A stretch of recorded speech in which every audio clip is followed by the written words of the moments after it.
Welcome to a new episode of the Weekly Rant. My name is Shaun, and in this podcast, I'll dive into some of the issues affecting Israel and the Jewish world. We'll go through some of the complexities of the Middle East, one rant at a time.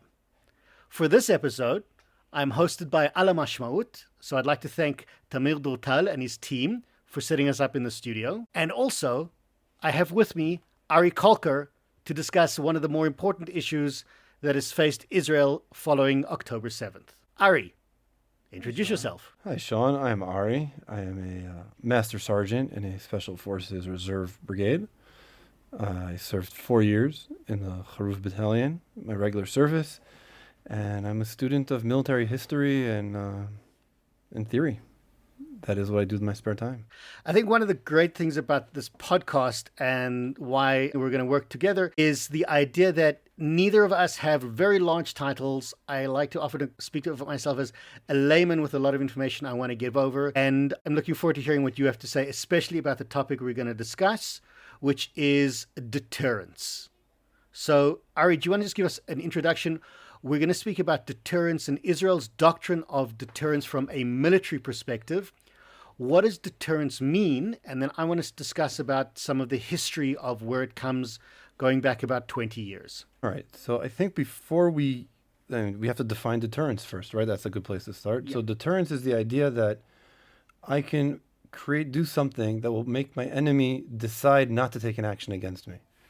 The idea being that I'm going to not deal with his capabilities or his or the material that he has on hand. I'm going to deal with his feelings and emotions.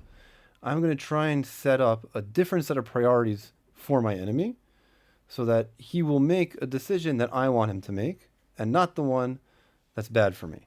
This is not a military theory or military anywhere else in the world. There's no other army that I can find that deals with deterrence as a military concept, not until Israel pioneered this idea.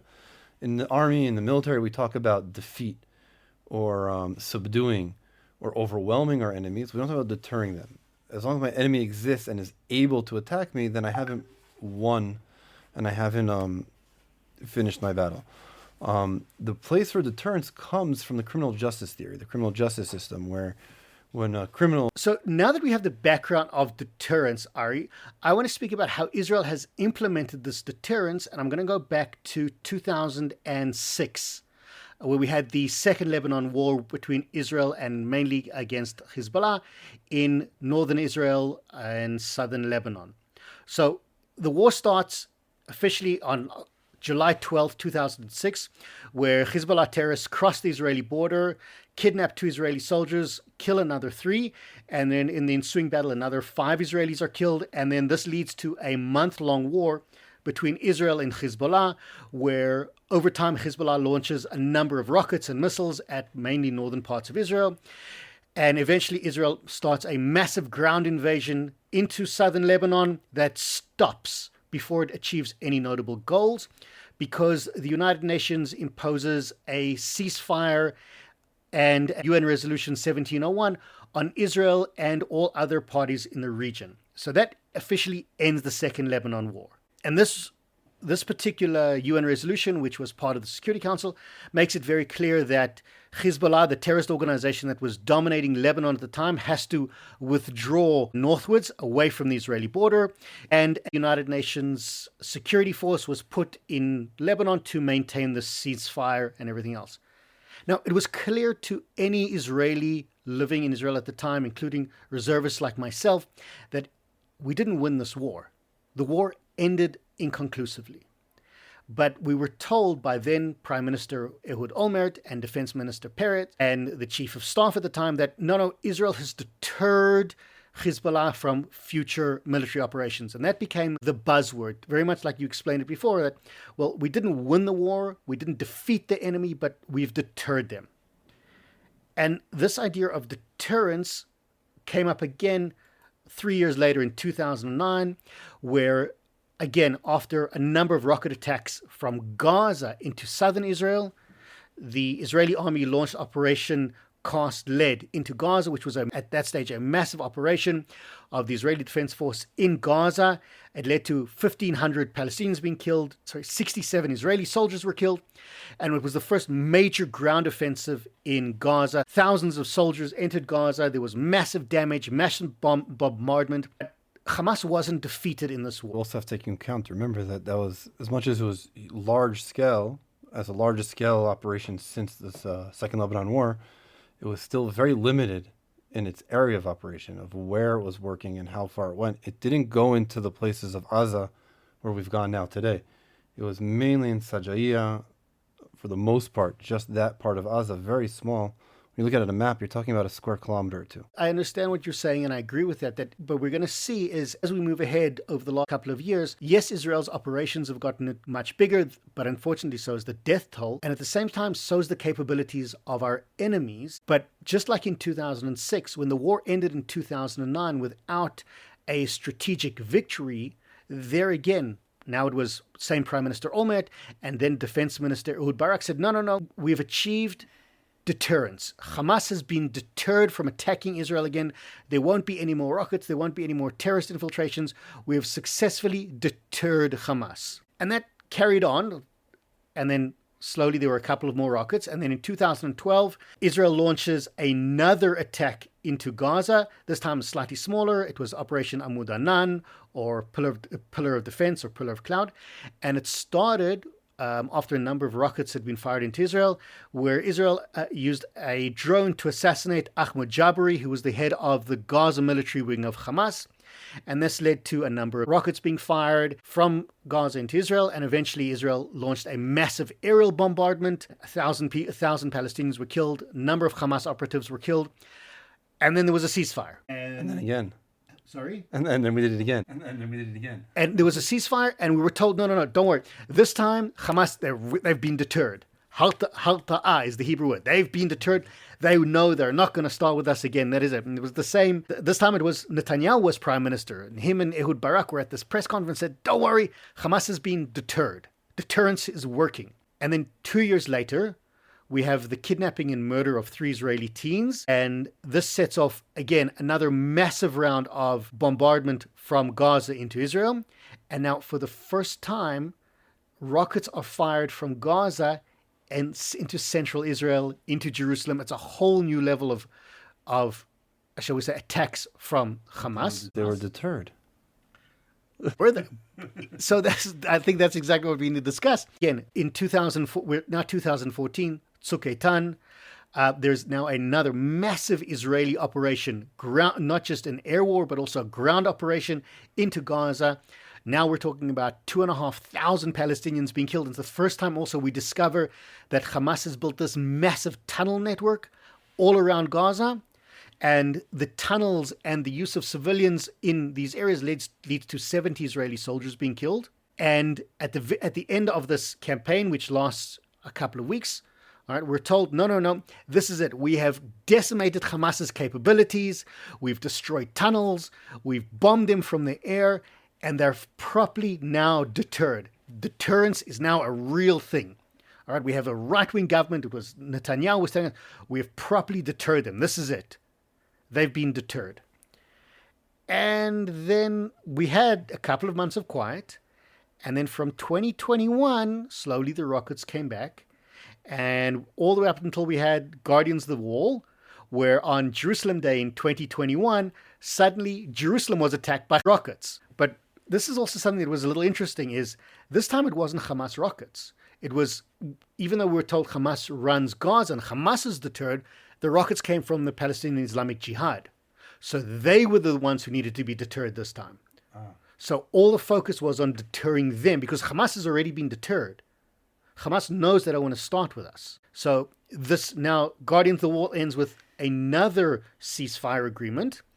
And this is interesting because it's Hamas that is implementing the ceasefire agreement because they've been deterred, right? They've been deterred from starting with Israel because they know the price is too high. And Islamic Jihad, who were firing the rockets in 2021, also agreed, the price is too high, so they stopped.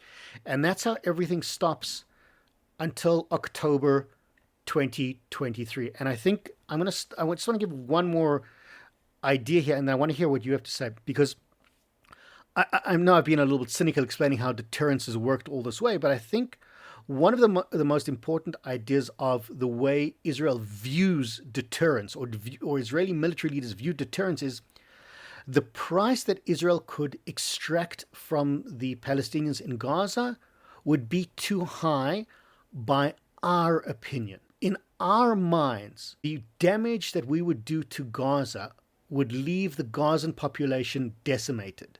The damage we would do to Hamas's infrastructure would destroy their capability to govern.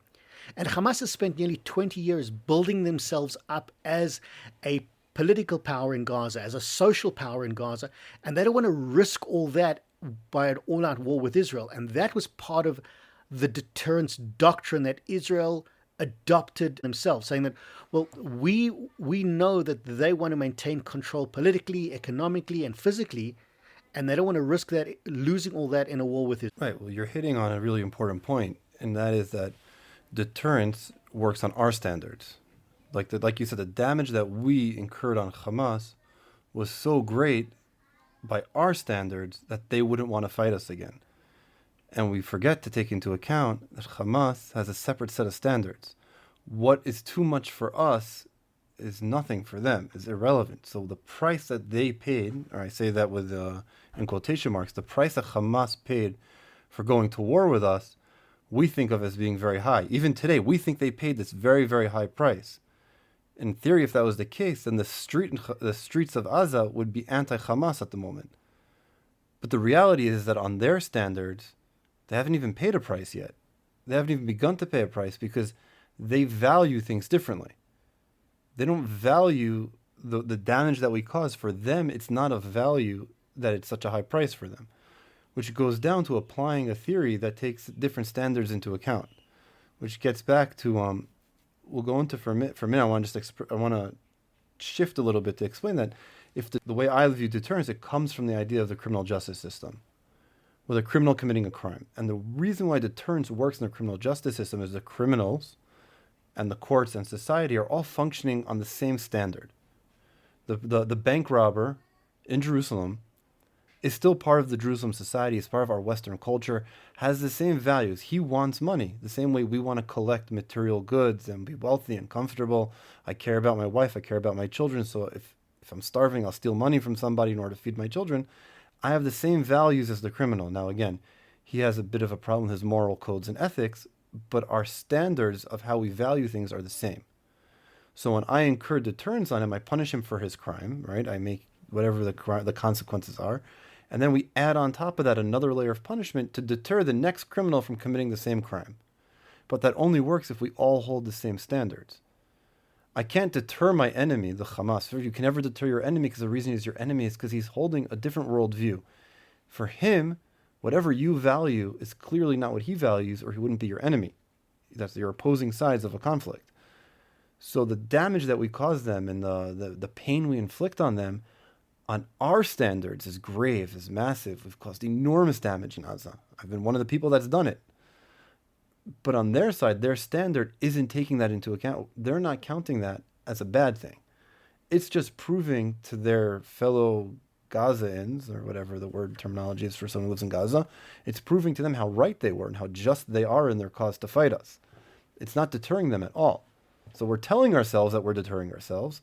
We're lying to ourselves, but in the end of the day, on their standards, we've done nothing. What you're saying, if I understand this correctly, is that not only I think we can both agree that Israel's policy of deterrence has not worked, even now when we're destroying parts of Gaza and we're wiping out thousands of Hamas terrorists, we're not getting any closer to deterring them from continuing the fight. I'll take you a step further. Our concept, our strategy of deterrence is total bullshit. Okay. It's total crap because it's not bringing us closer. It's getting us further and further away from that. If the end goal is that Hamas no longer has the ability to fight, not just that whether they want to or not is not something we should be dealing with. I'm never going to change their minds. I'm not going to fight for the hearts and minds of Hamas terrorists. My goal is to remove their ability, remove the threat from my border, remove the knife from my neck. Our policy of deterrence only makes that knife sharper and closer. It doesn't push it away because it deters me from action. It doesn't deter my enemy from action. In the end, that policy of deterrence prevents the generals and the soldiers of the Israeli army from carrying out their missions and jobs properly and actually removing the threat, which just gives them more space and time to become stronger and violenter and more prepared. I hear that. So that's why I want to, when we discussed this and I gave my historical background, I specifically chose to start with Lebanon in 2006. Not only because that was a war that I was part of, but even now, nearly 20 years later, where we ended with, well, now Hezbollah in Lebanon is deterred, clearly today, in 2024, where we have Hezbollah has fired just in the last couple of days hundreds of rockets into Israel. Clearly, they are not deterred, but we are. The Israeli government, the Israeli generals, the Israeli army, we're the ones who are worried about going to war with Lebanon because we seem to be deterred. So our deterrence doctrine worked against us, not against our enemy. Right, that's what I was saying. The argument could be made that Hezbollah is deterred. They haven't attacked us. They've only sent rockets. They've only sent drones. They've only blown up. They haven't attacked us because in the end of the day, because of our deterrence, where we deterred ourselves, we accomplished their goals for them. They don't have to send their soldiers across the border. We already took all the residents of southern Israel and moved them out. We already destroyed the entire economy of northern Israel. We already destroyed the communities of northern Israel and abandoned them. We did it for them. Our deterrence not only didn't deter them, it made us win the war for them. And all what they do, they fired at some rockets and some drones. Thousands and thousands of them since the beginning of the war. And in the end of the day, we're still on our side of the fence. So we create a security buffer on our side at our own detriment.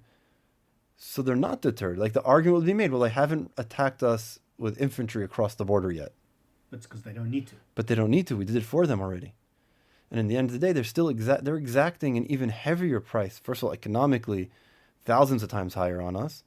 And they're exacting an even heavier price on life and limb on our end too. Here and there, they take a pot shot and they can kill. When I was up north and I was in Metula for Pesach, 2 of the soldiers in my brigade were killed. Why? Because they found they got a missile right in between the 2 mountains and they hit a So in the end of the day, they're able to fight and win, and they don't have to all attack us. So they're not deterred at all, but we can tell ourselves they are because it's only missiles. It's only drones. They're not really attacking us. Right. And that's, again, how I always go back to how I started this entire podcast was, let's look at how things developed. We said, in 2009, Israel responded to all these rockets. And then it was quiet and it was only a couple of rockets. Okay, it's a couple of dozen rockets. Okay, fine, it's too many rockets. Here's another operation, but now they're deterred. Okay, then there's a couple more rockets and a couple more rockets. And now it's hundreds of rockets. Okay, now we have to start a new operation and we're going to deter them. Are we going to be perpetually stuck in the cycle of we deter ourselves, we tell ourselves the enemy is deterred, and we keep, if you want to call it, we keep willing to take a hit until it gets too much? Right. Well, I think that question has to come down we have to ask ourselves, us as Israel, what we want. I think that first we have to decide that our leadership has to stop lying to itself and lying to us. Our enemies aren't deterred. Our army isn't the strongest army to walk the face of the planet Earth in history.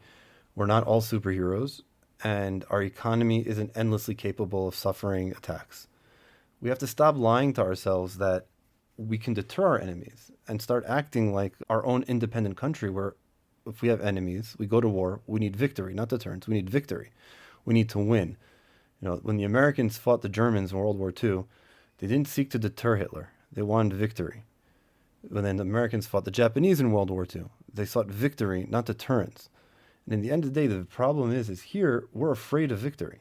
Deterrence has put us to sleep to this idea where, well, we can have some semblance of peace and quiet without the responsibility of being victorious. Being victorious means we now have responsibility for this piece of land, for the people that are there, for the economy. It means a lot of responsibility for us. It means we have to decide who we are and what we want to do first before we can even achieve that victory. We were there once at some point in our history, and we lost that. We lost that belief. Right. to begin with. I think based on the standards that you've just given, Israel hasn't actually won anything since 1967. One of the reasons for that could be is we won so well that we had to take responsibility for a whole lot of land and a whole lot of people, and we weren't ready to answer those questions for ourselves. What is our responsibility to the West Bank, Yehuda and Shomron? Is it an occupation? Have we regained territory? Are we settling it? Are we building communities? Even today, 50 years after the fact, we haven't been able to answer that fundamental question. With everything else, that even in Gaza, especially in Gaza, where we in order to avoid the questions of, well, what do we do now? It's, well, we'll just disengage from Gaza and pretend it doesn't exist until Gaza comes back in a very, very brutal way to remind us not only do they exist, but we have to answer those very, very hard questions we try to avoid. Right, and even then, we don't even completely disengage. We don't put up a wall and say it's impassable. We still employ them. We allow them to come in for medical treatment. All of the material that comes in and out goes through us. In the end of the day, we disengage from a part of it, from a small piece of it, the part that was providing benefit to Israel, but we maintain the part that's a problem for us. So we don't even completely disengage when we disengage. It's the beauty of not making a decision and kicking the can down the road. That's what we've been doing this whole time, and that's what deterrence allows us to do. It lulls us into this comfort of thinking that we're safe and that we can continue on, and it lets us avoid dealing with the responsibility of actually being victorious. So military deterrence doctrine, which you said we adopted from criminal justice, which doesn't work in a military setting, became a great excuse or a great way for us to justify our inability to make a real tough decision about our own security and our own sovereignty. Well, I think we can keep going back and forth, but the most important thing that I want to get to here is 2 points. One, where do we go from here? How do we address the situation? And most importantly, and this is something that my daughters have been adamant about, we need to find a way to end this, at the very least, not even this podcast, on a positive note. So I'm going to give you the first crack at both of those things. As you very poetically said, deterrence is bullshit. How do we fix it? So I think in order to move on and be positive, I think we have to address the problem itself. The only way we solve the doctrine of deterrence and moving away from it is by replacing the people that are leading our military at the moment, the people who are the architects of the doctrine of deterrence and who are making decisions based off that doctrine till this day. They clearly shouldn't be in the positions of leadership. It would require replacing most, if not all, of the general staff, the heads of the different divisions and brigades, with people and leaders whose goal is not to deter our enemy, whose every fiber of their body is to be victorious. The army is supposed to be like a rabid dog that's always wanting to attack. The solution to every problem is a nuclear bomb. Like the solution for everything is I'm sending an infantry division and we're going to conquer them. That's the military solution, or should be the military solution to everything. The default solution is there's a problem, let's destroy it. Let's blow it up. Exactly, right? And the political side of the decision making is supposed to be the leash on that dog. Okay, no, we don't need to blow this up right now. We can use diplomacy in this situation. Or no, we don't need to invade Lebanon at the moment. We can use Cyprus as a mediator and the French and the Americans, and we can come to some sort of equitable solution here that doesn't involve us killing each other, right? Okay. The army, though, has become the political body. The political wing doesn't even have to hold the army back anymore because the army is holding itself back. Its leadership is deterred from victory, lulled itself into this idea that we can not be victorious over our enemies and still achieve a political goal, where that's not reality. So I would say the first thing in order to solve this is to start replacing the people in charge. It's also the people that are responsible for October 7th, for the disaster that happened. All the decision making, whether you want to look at it from the small tactics of the units on the ground to the big tactics of the reserve units that were called up and not sent right into battle, to not having more helicopters. Everyone, they're all responsible at the top of the military for everyone on their own level for all of that. So you're replacing them both by applying that criminal justice idea of the consequences for your actions. You failed at your job, you should be replaced. And then the second time is deterring, quote unquote, the future generation of leadership, that you guys should not be like them. They were afraid to act. They were afraid of being strong. They were afraid of being victorious. So you should not be like them.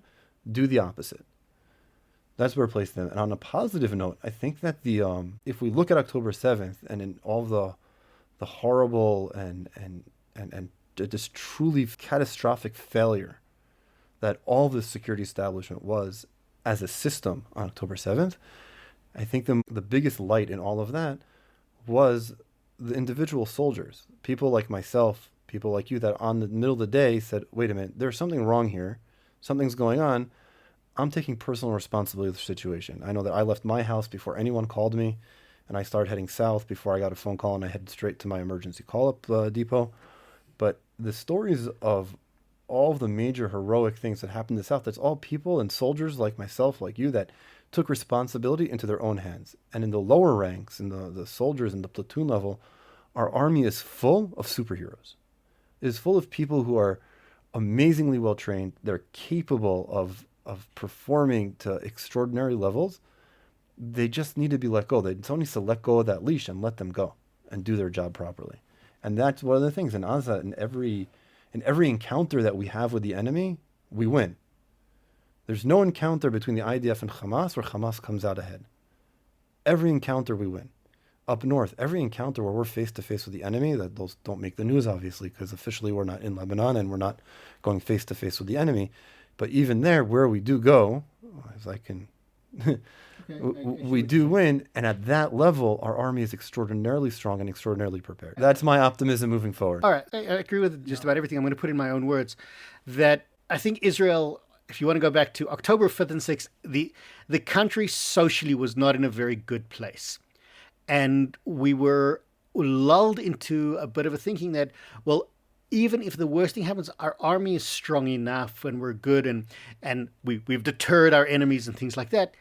And within a few hours, we discovered to our horror that is not true. And the exact opposite of what our perception was actually the reality. Socially and culturally, the country did a 180. The same people that were willing to strangle one another because of they hated Netanyahu and the justice reform and everything else, immediately when we needed to, everyone came together. We realized what the goal was, and we still had our political differences, but at an individual level, we came together and we fought hand in hand, not only just in the army units, but in the streets, in volunteering and coming together. I thought that was something special. So the country socially is a lot stronger. The downside of that is the army, I think the army leadership, not the army leadership was a lot weaker than we imagined. But putting it all together going forward, I like what you said. The army is full of superheroes. But all of those superheroes are at the lower levels. And it's only a matter of time before those superheroes need to be brought up so that we can rethink our military strategy and policy to a way where it's not about deterrence. I've mentioned this in previous podcasts of mine. I have to go back to between 1948 and 1967, this tiny little country that almost anyone said is not going to survive another 20 years. It's certainly not going to survive 50 years. But our leadership at the time, ironically, that was regarded by today's standards as more to the left, they seem to have taken this attitude of, to hell with the rest of the world, we will do whatever needs to be done to survive. And if that means invading other countries on our borders, if that means initiating a war before we get wiped out, we'll do it. And the opposition to Israel at the time, even with Israel, was very much what will the world say? What will happen? And today we seem to have flipped, where the Israeli leadership is very much, we have to be careful. What will the world say? How will we don't, like you said before, do we really want to win the war? And we need to almost go back to our roots and say, yes, for our own survival, we need to win. We can't have this maybe attitude. We have the people. We have the attitude. We just need to put it all together to work. From your mouth to God's ears. Well, that's the end of this week's podcast. Thank you very much, Ari, for joining us. I hope we're going to do this again in the near future. We have a lot more to discuss and a lot of other issues. I'm looking forward to it. Thank you, Shaun, for having me. Also, thank you to Tamil Dotal and Ala Mashmaut for hosting us. If you enjoyed this podcast, please subscribe and share with your friends. And we're looking forward to your comments and feedback. All the best.